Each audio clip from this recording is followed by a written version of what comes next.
Fenomena kecurangan akademik rupanya masih diselimuti pada lingkungan pendidikan di Indonesia. Hal ini dilatar belakangi oleh berbagai faktor. Salah satunya disebabkan karena masih rendahnya tingkat pengawasan dari tenaga pendidik dan minimnya upaya pengintegrasian sistem teknologi yang relevan dalam meminimalisir tingkat kecurangan peserta didik. Dengan memperhatikan masalah kecurangan akademik, dengan ini kami mempersembahkan DigiWatchdog. DigiWatchdog merupakan sistem teknologi pengawas ujian digital berbasis Kinect Sensor dan Artificial Intelligence terintegrasi sistem website yang nantinya sebagai sistem pengawasan dan pengontrolan terjadinya kecurangan akademik yang dapat menjadi sistem digital alternatif sebagai pengawas ujian masa kini dengan tingkat akurasi dan hasil analisis yang akurat. Kami menggunakan jenis AI khusus yang disebut machine learning untuk membantu memastikan kejujuran selama ujian. Sistem kami belajar dari data yang dikumpulkan selama ujian dan selalu waspada terhadap sesuatu yang tidak wajar. Hal ini dapat berupa suara yang tiba-tiba, gerakan yang aneh, atau hal lain yang biasanya tidak terlihat selama ujian.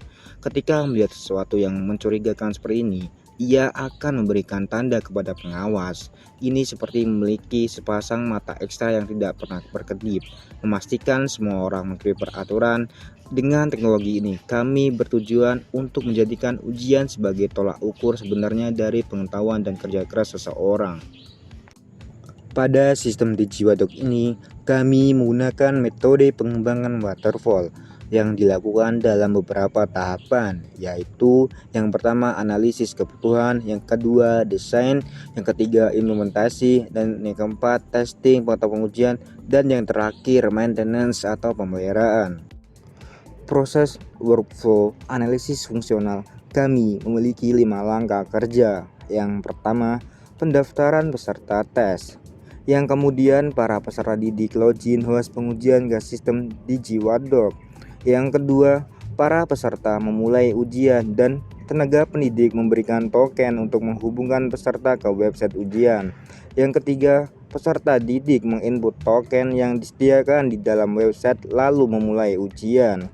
Yang keempat, saat ujian berlangsung, sistem terus memantau perilaku peserta didik tes menggunakan data yang dikumpulkan dari Kinect Sensor. Yang kelima, jika ada potensi kecurangan yang terdeteksi pada peristiwa ini akan ditindaklanjuti. Yang terakhir, setelah ujian selesai, host tenaga pendidik ujian akan memverifikasi apakah peristiwa yang ditandai memang berhubungan dengan kejadian kecurangan. DigiWatchdog merentas kecurangan, membangun pendidikan. Kami dari tim Ignatius mengucapkan cukup sekian dan terima kasih.